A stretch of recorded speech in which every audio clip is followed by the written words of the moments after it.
You only get one opportunity to be trained properly the first time.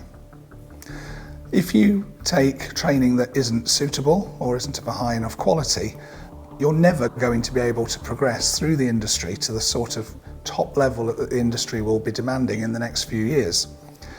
With the advent of beyond visual line of sight flying and extended visual line of sight flying, the training requirement for that is quite rigorous. And so if I was looking for a training provider today, I'd be looking for one that has got a natural career progression, but gives me the tools that I need now to equip me for the learning that I'm going to need for later. So I'd select a course and instructors who are experienced in this sort of flying and will be able to help me going forward. It's not a one-off purchase. It's not something that you'll be able to buy and then tick a box and then move on. That is not really what you should be looking at, in my opinion.